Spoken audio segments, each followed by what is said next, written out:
সেই টঙ্গীর ময়দানে গত 29 তারিখ থেকে তারা 5 দিনের জোর করে পুরানো সাথীদের। কিন্তু পূর্বে 2018 সালের পর থেকে টঙ্গীর ময়দান আমরা দুই পক্ষর কেউই টঙ্গীর ময়দানে কখনো 5 দিনের জোর করি না।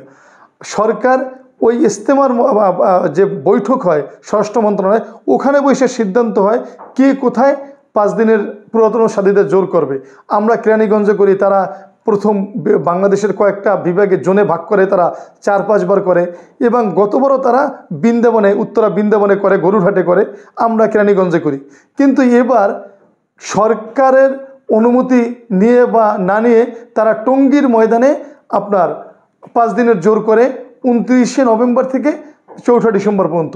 যখন তারা ওই জোর করে তখন আমরা তাদেরকে কোনো আপত্তি করি নেই, সরকারের কাছে আমরা আপত্তি করি নেই। আমরা শুধু এতটুকু কথা বলছি, তারা জোর করবে, যেহেতু এটা ইজতেমার জন্যই বরাদ্দ, জোর ইজতেমার জন্যই এই ময়দানকে সরকার বরাদ্দ দিয়েছে, অতএব তারা জোর করুক, আমাদের কোনো আপত্তি নেই। বরং আমাদের যে বাংলাদেশের প্রধান সৈয়দ ওয়াসিফুল ইসলাম সাহেব চিঠি দিয়ে তাদেরকে ধন্যবাদ দিয়েছে এবং তাদের জোরের সফলতা কামনা করছে, বেশি থেকে বেশি যাতে ওখান থেকে লোক আল্লাহ পাকের রাস্তায় বেরোতে পারে সেই ব্যাপারেও সে দোয়া করছে। আর আমরা পরের সপ্তাহে জোর করব, 20 তারিখ আমরা জোর করবো, এটা আমাদের পূর্ব নির্ধারিত। যেহেতু এতদিন দুই পক্ষই বাইরে জোর করছে, আমাদের কোনো আপত্তি ছিল না।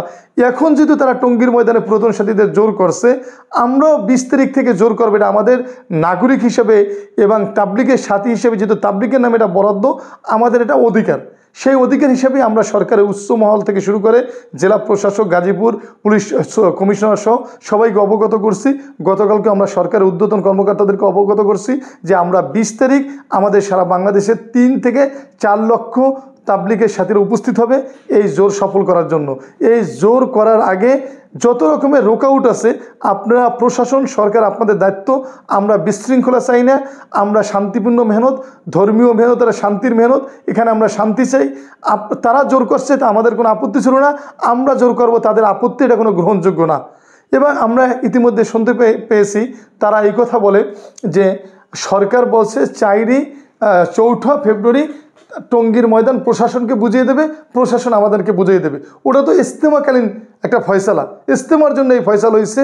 তাদের ইজতেমা শেষ হবে, শেষ হওয়ার পরে 31শে জানুয়ারি 1-2 তারিখ তাদের ইজতেমা শেষ হবে। তারপর তাদের মেহমান এবং তাদের সামানা নিয়ে তারা বের হয়ে যাবে। 4 তারিখ সরকারকে বুঝিয়ে দেবে, ফেব্রুয়ারি মাসে সরকার আমাদেরকে বুঝিয়ে দেবে। এটা তো ইজতেমার সময়কালীন ফয়সালা। এখন ইজতেমার কাজের জন্য, যেহেতু তারা এখন ইজতেমার কাজ ওইভাবে শুরু হয় নাই, যেহেতু 20 তারিখ আমাদের জোর, আপনারা জোর করছেন, সেই 20 তারিখ জোর আমরা আমাদের প্যান্ডেল করব। আমরা আমাদের সমস্ত যে ওখানে যে সমস্ত জিনিসপত্র প্রয়োজন হয় সেগুলো আমরা ব্যবহার করে আমরা জোর কামিয়াবি করে আমরা 24শে ডিসেম্বর আমরা আবার প্রশাসনের কাছে মাঠ বুঝিয়ে দিয়ে আমরা মেহনতের ময়দানে চলে যাব। এবং আমরা ঠিকই নির্ধারিত ফেব্রুয়ারি 4 তারিখ আমরা টঙ্গীর ময়দানে সরকার যখন বুঝিয়ে দেয় তখন বোঝাবো। কিন্তু তার আগে আমাদের জোর করা, যেহেতু তারা করছে, আমাদেরও টঙ্গীর ময়দান এটা খালি জায়গা, আমাদেরকে তারা বলে অন্য জায়গায় করবেন। আমাদের ময়দান, এখানে বাথরুমের ব্যবস্থা আছে, এখানে পানির ব্যবস্থা আছে, সব কিছু এখানে আপনার নির্ধারণ করা আছে। এবং আমাদের ময়দান, আমরা কেন অন্য জায়গার একটা হাউজিং বা এস্টেট ওখানে অনুমতি নিয়ে ওখানে জঙ্গল সাফ করে আমাদের সাথীরা কেন ওখানে ইজতেমা করবে, জোর করবে? যেহেতু জোর আমাদের এখানে তারা করছে, আমাদের কমপ্লিট মাঠ এখানে আমরা করব, আমাদের সামান এখানে আছে, ইজতেমাই সামান, এটা আমরা ব্যবহার করে আমরা জোর করব, এটা আমাদের ন্যায্য দাবি। এই জন্য আমরা আপনার মাধ্যমে সরকারের ঊর্ধ্বতন মহলের কাছে অনুরোধ করব যে আমরা 20 তারিখ যাতে শান্তিপূর্ণভাবে ওখানে জোর করতে পারি। এবং যারা আমাদের বিপক্ষ যারা ভাইরা আছে তাদেরকে অনুরোধ করব, জোবারপন্থীদেরকে, আপনারা ইসলাম শান্তির ধর্ম, এখান দ্বারা মানুষ শান্তি পায়, আপনারাও শান্তির দাওয়াত দেন, আমরাও শান্তির দাওয়াত দিই, মানুষ হেদায়েতের পথে দাওয়াত দিই। এখানে বিভ্রান্ত সৃষ্টি করবেন না, উম্মতের মধ্যে ফাটল সৃষ্টি করবেন না, উম্মতের মধ্যে ঐক্য নষ্ট করার কাজ করবেন না। এখন দেশের পরিস্থিতি খারাপ, এই পরিস্থিতিতে ধর্মীয়ভাবে কোনো আপনার উগ্রতা পয়দা হোক, এটা আমরা চাই না। আপনারাও দয়া করে, মাঠ খালি পড়ে আছে, এখানে ন্যায্য দাবি হিসাবে, নাগরিক হিসাবে, মুসলমানের হক হিসাবে এখানে আল্লাহর ইবাদত করবো, এটা আল্লাহর ইবাদতের জন্য দেওয়া হয়েছে।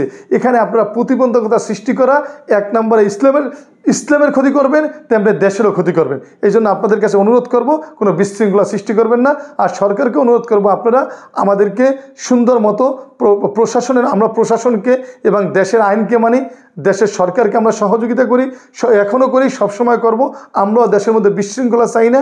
আমাদেরকে সুন্দরভাবে মাঠ বুঝিয়ে দেওয়া হোক, জোর শেষ হওয়ার পরের দিনই আমরা আপনাদেরকে মাঠ বুঝিয়ে দেব।